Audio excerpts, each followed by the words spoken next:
Thank you, Mr. Raji. Good afternoon, ladies and gentlemen. We would like to welcome the next speakers for the third session of the question and answer. Mr. Wikan, Miss Anik, and Miss Rini, and Mr. Ahmad Bayhaki. They'll be discussing on promoting education, information, communication, and technology, as well as healthcare. They'll be sharing their ideas and expertise on this field. So, we'll start with Mr. Wikan. And the staff, and thank you for all audience here. I will talk in Bahasa Indonesia since my presentation is in English, so you can see, and I will be short and clear, so we can have a more discussion.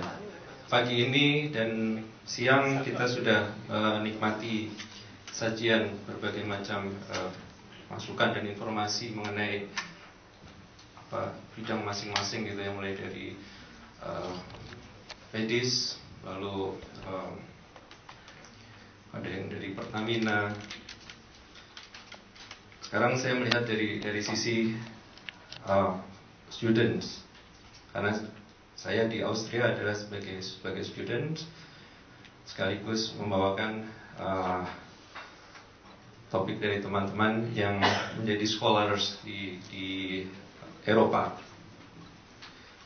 Saya membuat presentasi ini bersama dengan rekan saya, Mas Ahmad Aditya, yang mohon maaf karena kesibukannya tidak bisa ikut acara ini sampai selesai, sehingga menitipkan kepada saya untuk membawakan pesan bahwa kita juga punya networks gitu, yang sudah kita bangun beberapa waktu lalu dan cukup sukses gitu ya, dalam membuat network di dalam kita sendiri dari students atau mahasiswa dan pelajar Indonesia yang ada di segala penjuru dunia, di 5 benua dan 45 negara, serta ilmuwan-ilmuwan yang tersebar di seluruh penjuru dunia.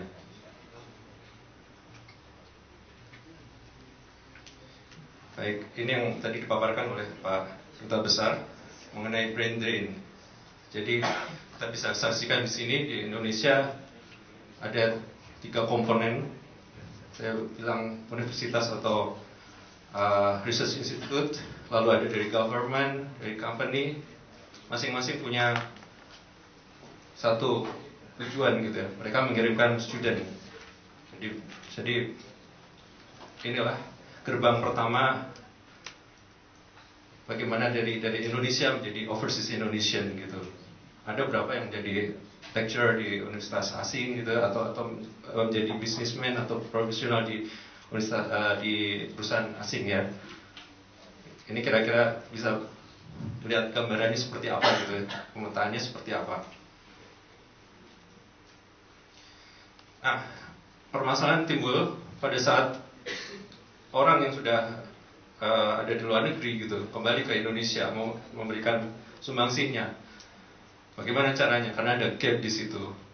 Gapnya macam-macam gitu. Bisa jadi lingkungan yang berbeda gitu, di Eropa atau di Amerika, di negara-negara tempatnya yang baru, udah merasa nyaman gitu, segala teratur.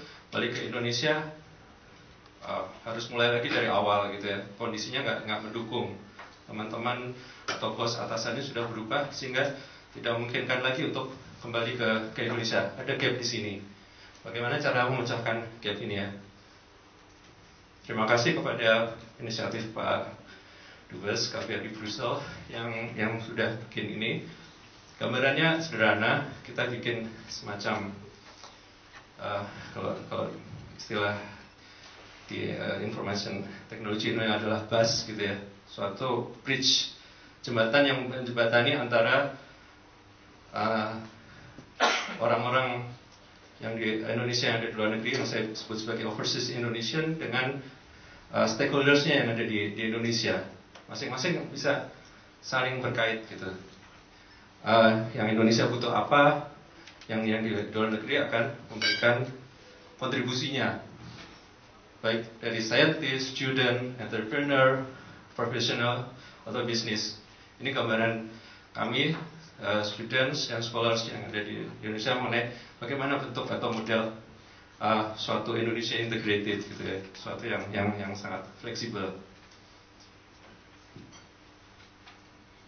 Berikutnya apa yang sudah kita lakukan gitu ya. Di sisi kiri ini seperti sudah saya sudah terlihat di slide sebelumnya, bahwa student berasal dari universitas, government, dan company. Ya, mereka membentuk suatu organisasi gitu, masing-masing di dalam bentuk negaranya yang disebut sebagai PPI. Dan PPI ini sejarahnya mulai dari zaman Bung Hatta, kalau mau dirunut. Jadi bagaimana pergerakan Indonesia itu dimulai dari pergerakan pemuda-pemudanya, pemuda pelajar Indonesia yang ada di luar negeri, yang waktu itu di Belanda. Dan berapa jumlah sekarang gitu? Kita total dari 45 PPI yang ada di seluruh dunia gitu, yang tersebar di dalam 5 kawasan, yaitu Asia, Afrika, Eropa, Timur Tengah, terus Australia dan Amerika. Kita punya 52.000 student. Ini suatu angka yang sangat besar dan mungkin terbesar sepanjang sejarah Indonesia gitu. Sebelumnya belum pernah Indonesia bisa mengirimkan jumlah pelajar atau mahasiswa ke luar negeri gitu. Jadi sempat trennya tuh pernah naik, terus turun waktu Krismon, kemudian naik lagi sampai menghasilkan angka sedemikian.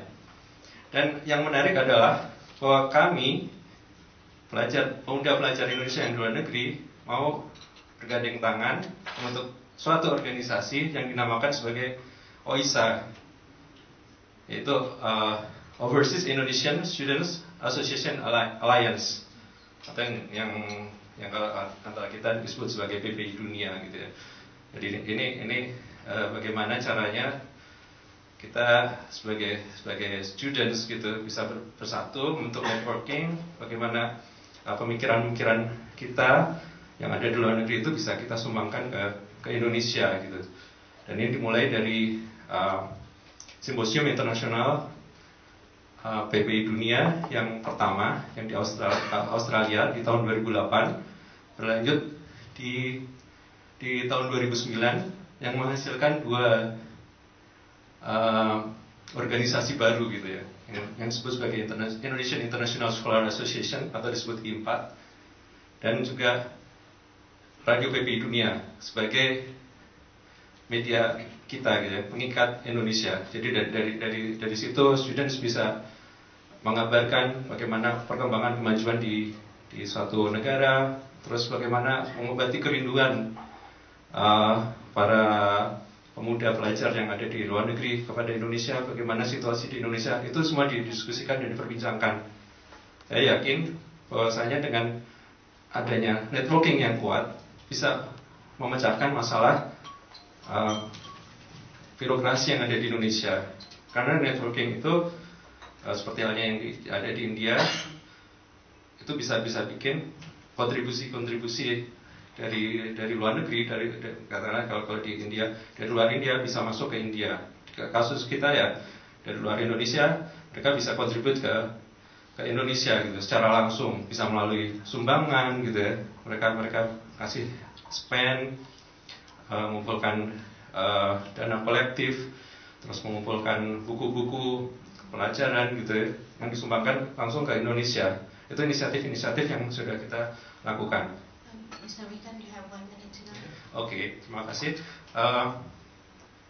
Ini kita kasih use case. Beberapa waktu lalu kita adakan seminar di Aachen, yaitu tentang visi kita, Earth Resilience Vision, yang terdiri atas 3 bagian, yaitu Energy Sustainability.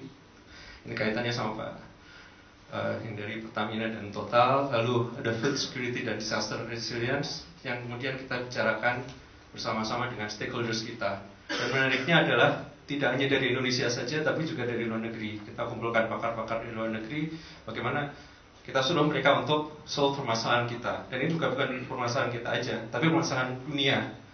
Yang datang di situ tidak cuma orang Indonesia aja, tapi juga dari Kenya, dari Nigeria, even dari Korea Utara pun datang gitu. Terus mereka bilang, okay, that's good gitu, we have same problem with our country gitu.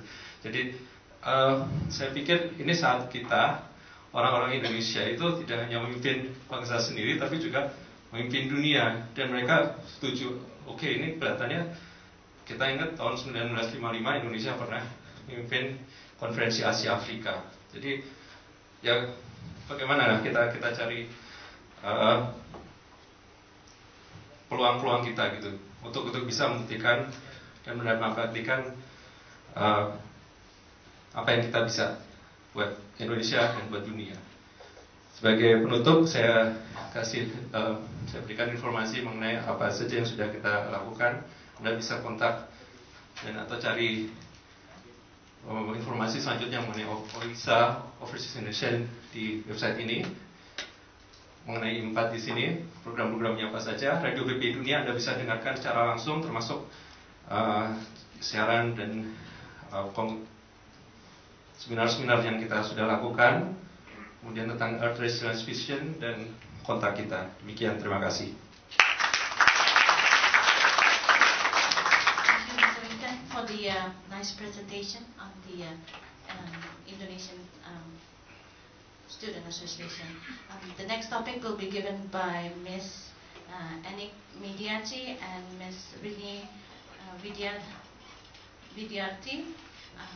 The topic that will be given is on the promoting Indonesian nurses to go international. Their background are for Ms. Rini Vidyarti. She graduated from St. Antonius Academy as specializing in children diabetes and St. Lucas Andreas Hospital in Amsterdam. And Ms. Anik Mediati, she's a scholar from Hogeschool Utrecht, and she's a teacher, lecturer in nursing educational institute in Den Haag. Please go ahead. Terima kasih atas waktu yang diberikan kepada kami. Dalam presentasi kami ada 3 hal yang kami ingin bicarakan, tidak panjang, yaitu pertama tentang keberadaan perawat Indonesia, terutama di negeri Belanda, dan network yang ada yang telah kita bangun selama ini. Topik ini akan diceritakan oleh Rini. Kemudian saya akan menceritakan sedikit pengalaman saya sebagai tenaga pengajar, tetapi juga sebagai tenaga perawat selama 20 tahun di Belanda. Kepada saudara Rini saya persilahkan. Terima kasih atas waktu dan kesempatannya. Di sini saya akan menceritakan sekilas tentang perawat Indonesia yang sudah go internasional. Ternyata sebelum saya lahir, perawat itu sudah go internasional. Yaitu yang setahu saya angkatan pertama di Belanda dikirim pada tahun 1970. Tapi dengan satu dan lain hal, program itu berhenti dan dimulai oleh kami, grup kami, Sefa, dengan Mbak Edik dan saya, pada tahun 1991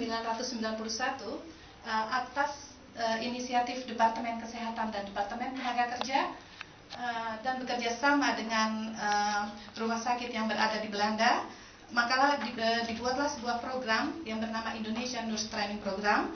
Program tersebut adalah untuk mendidik perawat Indonesia di negeri Belanda dan juga memberikan kesempatan untuk bekerja di negeri Belanda, baik di rumah sakit maupun di rumah sakit untuk orang tua. Untungnya setelah sekolah itu ijazah kami itu disetarakan dengan akademi keperawatan pada saat itu. Sayang sekali setelah program pertama ini, program itu pun terputus dan tiada lagi. Baru sejak tahun 2001 sampai tahun 2003 kembali dimunculkan suatu program, yaitu Indonesian Healthcare Training Project, dan itu sempat beberapa grup yang dikirim ke negeri Belanda.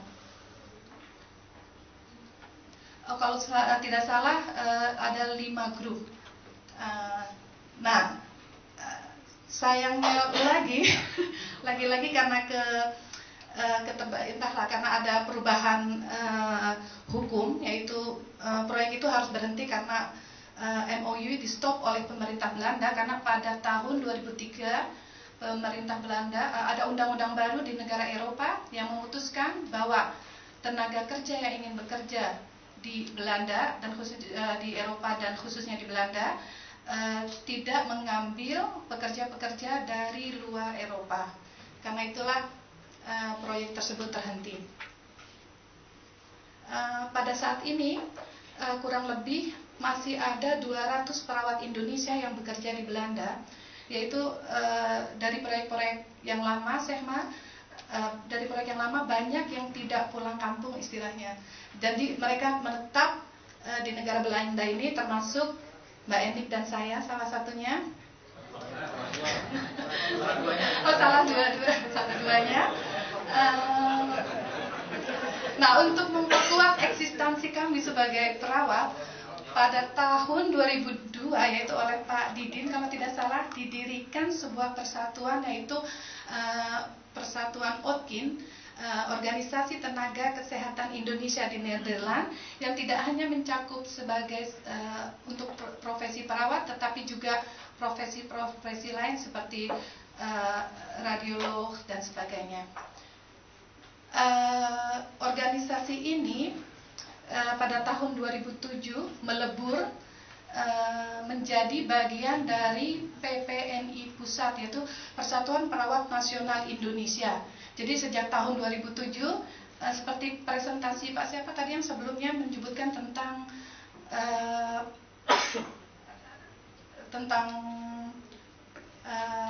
PPI, tapi tidak disebutkan bahwa perawat itu juga mempunyai sebuah klub, yaitu PPI yang memang sudah terkenal saat ini. Jadi tolong untuk berikutnya disebutkan juga bahwa perawat itu eksis di luar negeri. Terima kasih. Saya akan lanjutkan sedikit pengalaman yang seperti yang sudah saya ceritakan. Saya kerja 20 tahun di sini sebagai perawat, tapi juga sebagai pengajar. Saya mengajar di sekolah instansi pendidikan keperawatan setaraf dengan Akademi Keperawatan di Kota Den Haag. Nah, dalam pengalaman saya selama 20 tahun ini, saya terinspirasi oleh tiga hal. Yang pertama yaitu tentang sistem kesehatan, pelayanan kesehatan di Belanda.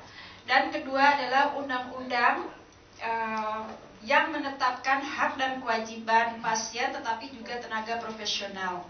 Yang ketiga, bagaimana undang-undang dan pelayanan kesehatan ini diintegrasikan dalam sistem pendidikan keperawatan.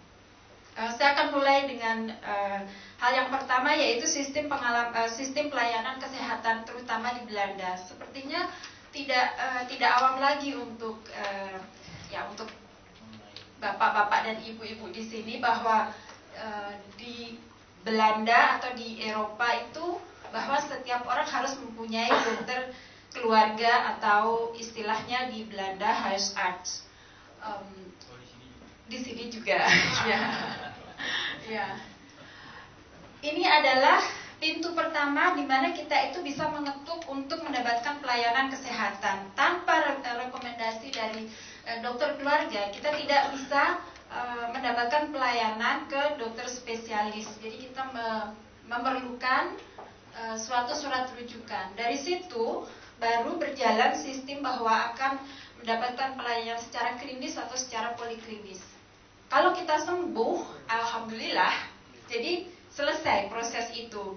Data-data yang ada di spesialis atau di rumah sakit akan dikembalikan ke dokter keluarga kita, sehingga data kita itu selalu tercatat kalau suatu saat itu dibutuhkan dan ada hubungannya dengan keluhan yang baru misalnya.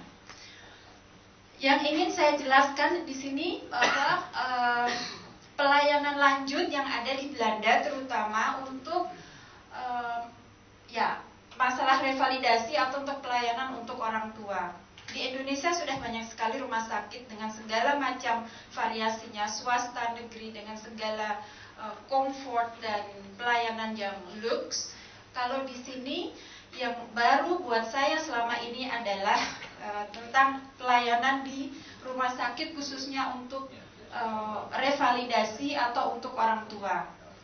Kita mengenal selama ini untuk kalangan Indonesia bahwa panti jompo atau panti breda itu tempat yang masih ada pandangan negatif bahwa kita tidak mampu merawat orang tua kita karena suatu hal, atau orang tua tidak mempunyai keluarga sehingga dengan terpaksa harus ditempatkan atau ditampung di panti breda. Itu yang pernah saya tahu. Setelah saya bekerja di sini, saya melihat pengalaman yang sangat positif. Sebenarnya konsep rumah sakit untuk orang tua itu sangat bagus sekali, karena itu melebihi dari panti jompo atau panti breda.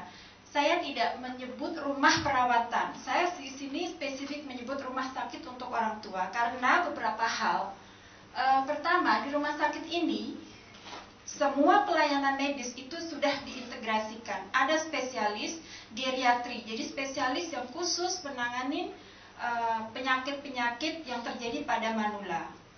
Kedua, semua tenaga paramedis juga ada, dari fisioterapi, dari ergoterapi, dari dietista, semua. Jadi di sini sebenarnya tidak jauh beda dengan rumah sakit reguler yang kita kenal seperti rumah sakit di Indonesia. Hanya bedanya bahwa perawatan dan pelayanan yang ada di rumah sakit untuk orang tua ini diberikan dalam jangka waktu panjang, bahkan dalam jangka waktu yang tak terbatas sampai pasien meninggal. Itu. Kedua, tidak hanya untuk orang tua. Rumah sakit yang untuk penanganan lanjut ini sebenarnya juga ditujukan untuk usia muda di mana membutuhkan pelayanan atau perawatan revalidasi dalam jangka panjang atau yang untuk selamanya. Jadi sekali lagi tidak hanya untuk orang tua saja.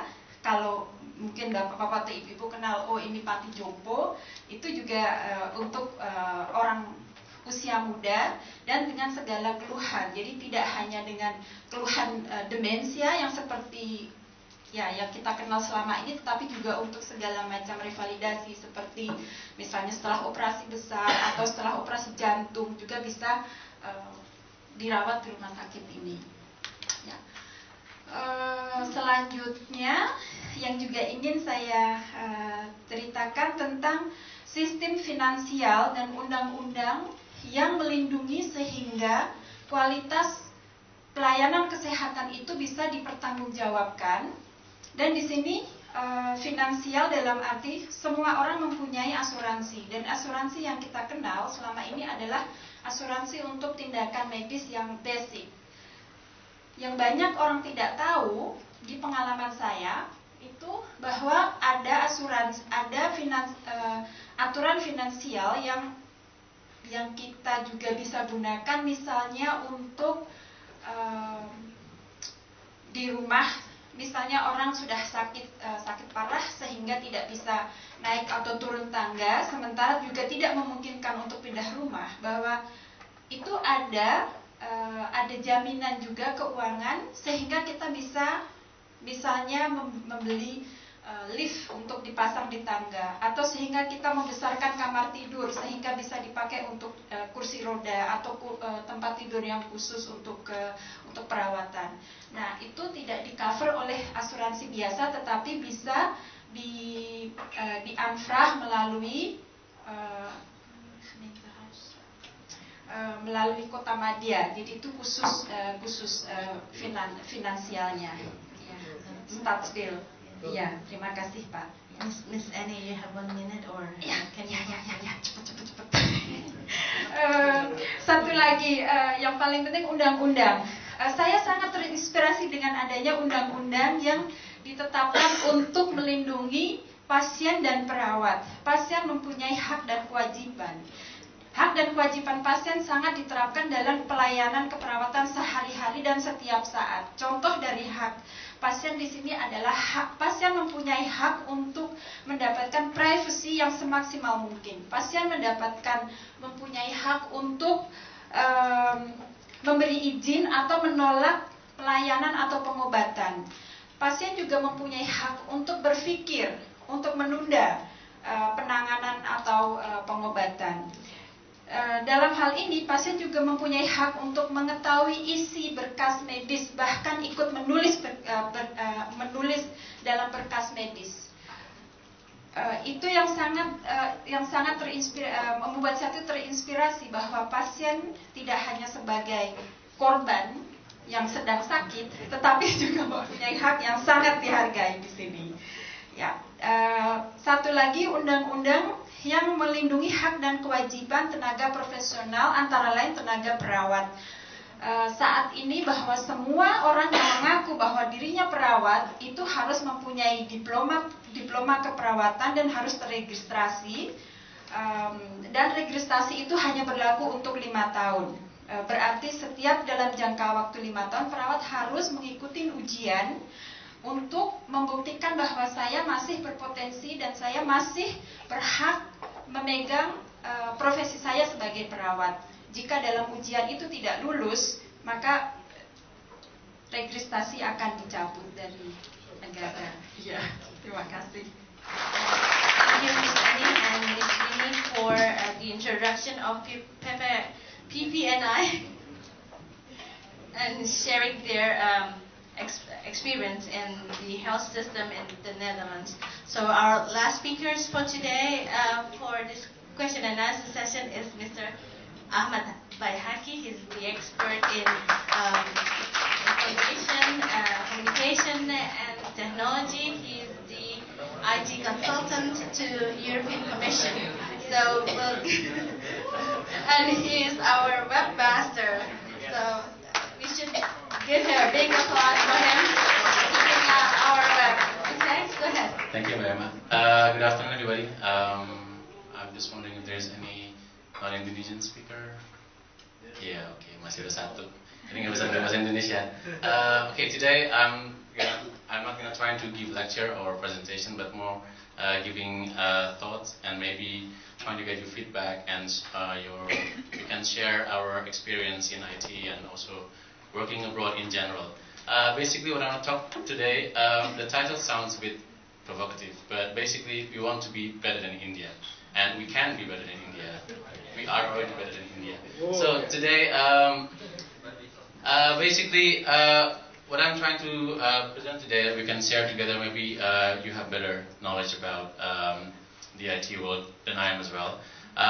Just a background information. I studied my bachelor's in Singapore, lived there for 8 years, and then I did my master's in Holland for 2 years, and then been working abroad since. I've been living abroad since I was 18, and never came back.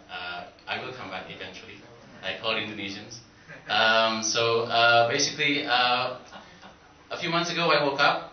2 years ago, I've been employee in Belgium for several years, and then 2 years ago, because of immigration status, my friend told me it's better to become freelancer, meaning you have your own business, because the professional card will allow you to switch companies easily, rather than getting a permanent working permit that you're stuck into one company. So I switched that 2 years ago, and then since then I got several job offers. I have my 9-to-5 client, but I have 3 or 4 that I do in the evening.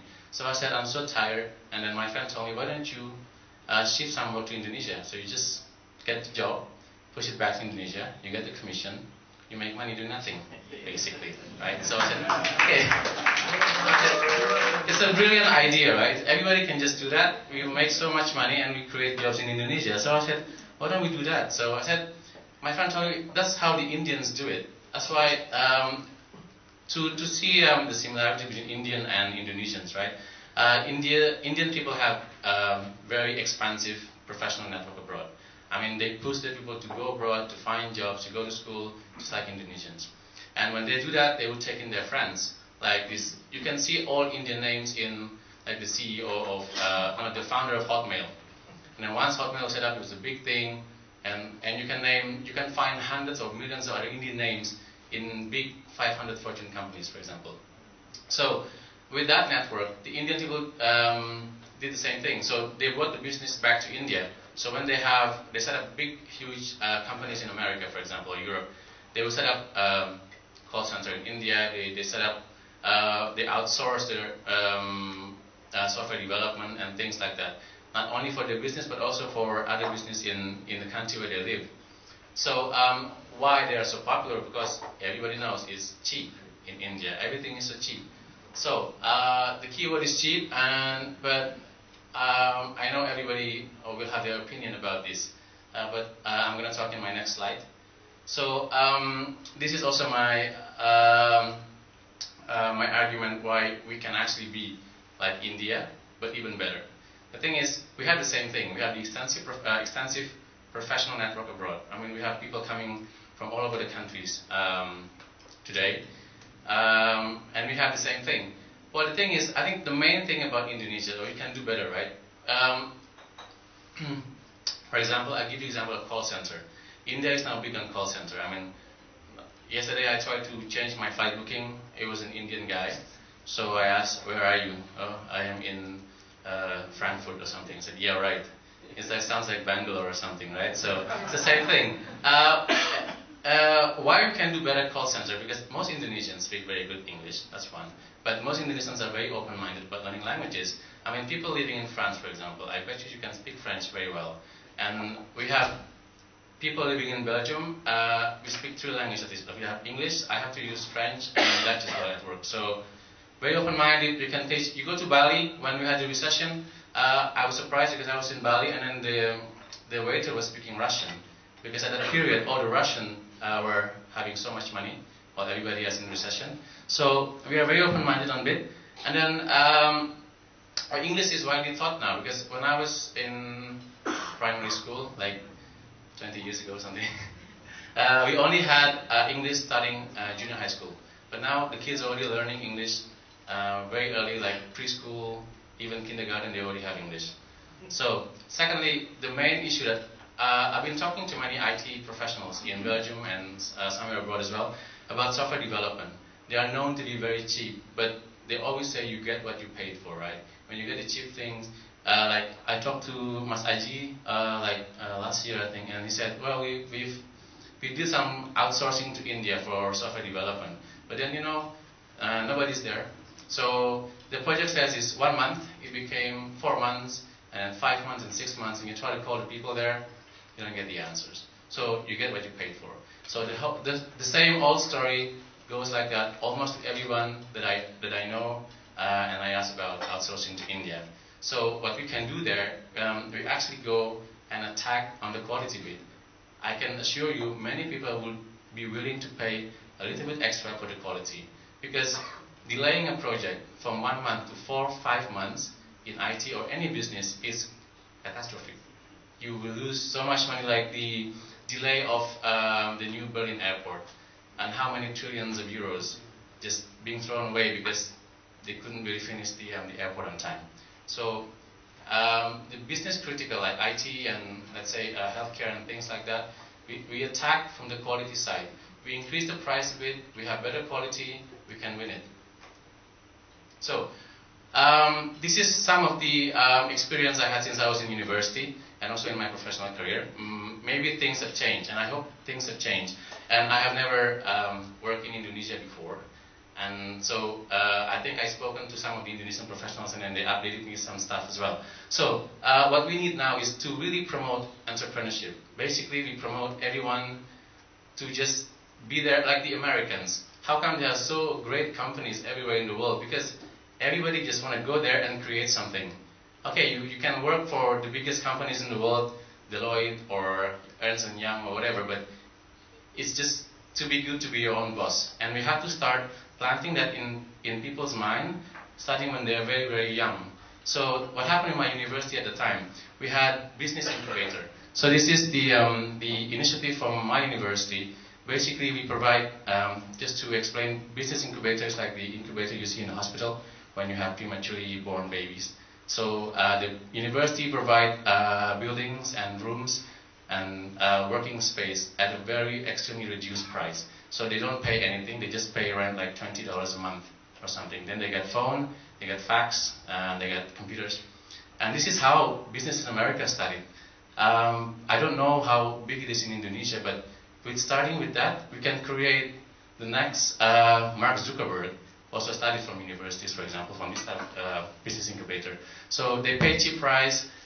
In my university at the time, there was this Chinese guy who set up a company who improved the efficiency of bus network system in Singapore, and it became very big in the end, one of the biggest companies. So there's so many successful stories if we can start helping people building the business. And secondly, talk to the right people. Like I grew up, I only had this thinking a few months ago that I want to set up a company. But in my life, I never said I would never even had the guts to start a business. It's a scary thing. You have to manage things, manage money, manage people. What happens if you go bankrupt, and all these things in your mind. But if you talk to the right people, giving assurance, and then they teach you how to do things properly. And I just found out a few weeks ago when we had the meeting with the staff from the embassy. There's Mr. Johnny in the corner. Pak Johnny, yeah. Okay. So because of this thing, I want to set up a subsidiary or a company in Indonesia to help my work. So apparently in the embassy there is a staff, Mr. Johnny, who normally gives advice to people who wants to open business in Indonesia. So that sort of thing, I didn't even know that. You can actually go to someone and then they can help you. This is how to set up a company. And with this amount of money, you have X staff and resources and things like that. So talk to the right people is the key. Mr. Aki, you have 1 minute. Okay, I'll be quick. Making it easy to establish company. So in Belgium, when I set up my company, I only took about a few days. So I go to, there's a service company that deals with everything. We just pay the money, we send in the CV. They just need our a diploma from university or anything that qualifies you to set up a company. So that's how easy it is to set up in Belgium. So I hope, I asked in Indonesia, before I met Mr. Johnny, of course, it was a little bit complicated and you have to pay so much and things like that. So I hope making it easy to set up a company would really promote, motivate people to set up companies as well. So focus on quality, as I said already beginning. We can't win the price war, then we just beat them on quality. That's the only way.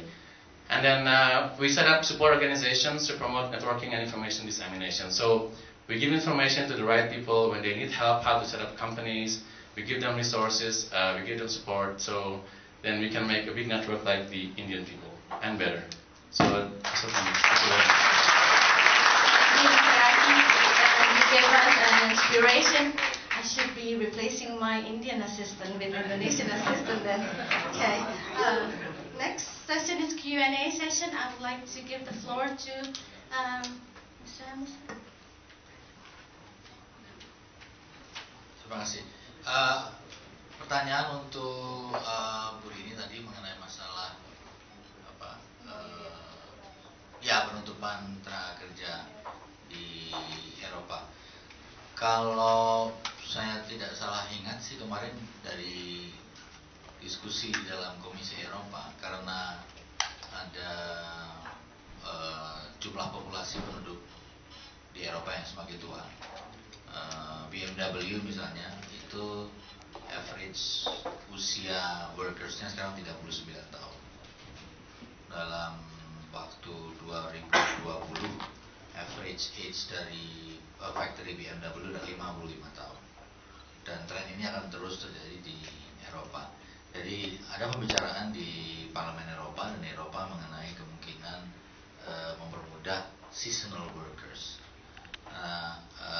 Saya tidak tahu sampai sejauh mana teman-teman di BPN ini mengadakan diskusi dengan pejabat keimigrasian dari Eropa untuk memfasilitasi kunjungan atau seasonal work dari Indonesia ke sini, terutama di bidang kesehatan begitu. Karena di sisi lain kita Indonesia telah berhasil mengurangi jumlah waktu aplikasi visa Schengen. Kita tadinya kan 3 minggu kan, lalu kita melobi, melakukan pendekatan pada seluruh negara Schengen, 15 negara Schengen, dan sekarang itu sudah bisa antara 3 hari sampai 7 hari. Jadi sudah ada kemajuan yang besar. Tujuannya nanti memang sulit adalah membebaskan warga negara Indonesia dari visa Schengen. Jadi nanti kita langkah kedepannya mungkin 3, 4, 5 tahun lagi adalah free visa Schengen untuk BNI.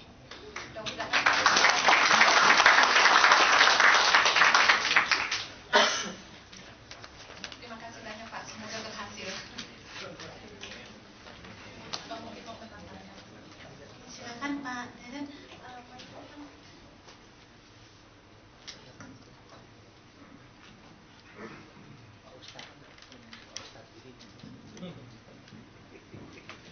Iya, terima kasih. Assalamualaikum warahmatullahi wabarakatuh. Saya tadinya ingin menambahkan masalah MOU ini, tetapi saya namanya Didin dari Schiedam, Belanda. Ya, tetangganya Rotterdam, Pak. Jadi memang betul MOU itu di-stop tahun 2003 oleh pemerintah Belanda karena terkait dengan undang-undang Eropa. Tadinya saya ingin tanyakan kepada Pak Hafaz tadi juga, tapi Pak Hafaz sudah menjawab ada titik terang masalah kemudahan untuk kedatangan perawat ini. Yang ingin saya sampaikan karena temanya tadi tentang perawat go internasional, go Eropa. Sebetulnya kita selain daripada komoditi yang kita bisa ekspor, kita juga punya produk-produk, salah satunya perawat yang kita bisa ekspor dari Indonesia. Iya. Kalau kita berbicara peluang komoditi perawat ini luar biasa. Data terbaru Mei tahun 2012 itu ada sekitar 15.000 perawat nganggur. 15.000, tapi itu bukan di Indonesia, tapi satu provinsi aja di Jawa Timur. Bayangkan. Jadi itu besar sekali peluang itu. Ya, sudah banyak ke sana. Cuma saya ingin berbicara tentang Eropa. Kemudian si lain itu perawat kita. Banyak sekali yang mereka baru lulus kemudian tidak punya pekerjaan. Padahal potensi perawat Indonesia itu luar biasa. Contohnya kita bisa lihat 2 perawat di depan kita ini.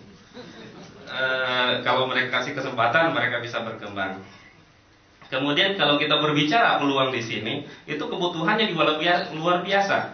Pak Hafaz sudah sampaikan bagaimana proses penuaan di sini luar biasa besarnya. Jadi kalau tahun 2020 tadi sampaikan bahwa kelak di Indonesia itu 60% di bawah 39 tahun, maka di Belanda ini atau di Belgia ini akan kebalikannya, 70% itu orang tua semua. Nah, ini mereka akan membutuhkan perawat yang banyak, ya. Misalnya, saya berbicara statistik di Belgia itu tahun ini aja mereka kurang 1.750 perawat, ya, 1.750. 3 tahun lagi itu mereka akan butuh 3.000 perawat. Kemudian kalau berbicara Belanda, karena Belanda proses menuaannya juga sangat luar biasa, tahun 2020 mereka butuh 140.000 perawat. Dan itu tidak akan pernah terpenuhi oleh tenaga-tenaga yang datang dari Eropa Timur yang mereka kemarin-kemarin harapkan gitu. MOU ini memang sebuah hal yang susah gitu. Sejak tahun 2003 kita mencoba di Belanda itu untuk bisa membuat mengatasi masalah MOU ini untuk mendatangkan perawat, tapi memang sangat susah. Tetapi bukan hal yang tidak mungkin gitu. Ketika ada MOU saja, misalnya di Belanda itu sama di Belgia itu baru-baru ini mereka mendatangkan perawat itu dari Filipina, gitu ya. Jadi ada namanya Limarex Medical, itu mereka ngirimkan ke Limburg dan Antwerpen. Jadi itu juga mungkin gitu. Kemudian 2 tahun yang lalu kita juga sudah mencoba lewat tidak jalur pemerintah, tapi kita lobby institusi Inseli, kita juga berhasil mendatangkan sekitar 18 orang itu 2 tahun yang lalu, ditempatkan di Eindhoven gitu. Jadi ini tetap peluang itu selalu ada sebetulnya. Yang kita butuhkan adalah sebetulnya dukungan daripada politik, dukungan diplomasi daripada KBRI, kemudian dari pemerintah Indonesia pada umumnya. Dan sebetulnya saya sangat berharap sekali, sangat optimis dengan Pak Hafaz ini bisa menerobos hal seperti itu. Mungkin kita nanti PPNI bisa berharap sekali bisa diajak oleh Pak Hafaz untuk ngobrol-ngobrol masalah perawat ini. Karena ini juga sumber devisa yang luar biasa buat Indonesia. Ya, kalau kita berbicara masalah lain, perawat itu adalah komoditi juga yang kita harus berdayakan. Ya, demikian. Assalamualaikum warahmatullahi wabarakatuh. Terima kasih Pak Didin. Silakan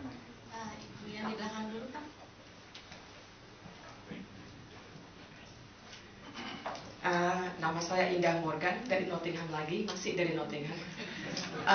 Hari ini sangat menarik sekali bertemu dengan para profesi yang sangat luar biasa.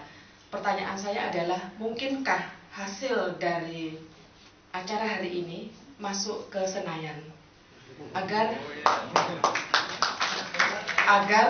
apa yang kita lakukan hari ini tidak hanya just an event, tapi merupakan satu terobosan, termasuk fasilitas dengan Pak Hafaz. Satu hal lagi yang ingin saya sampaikan adalah saya adalah salah satu dari anggota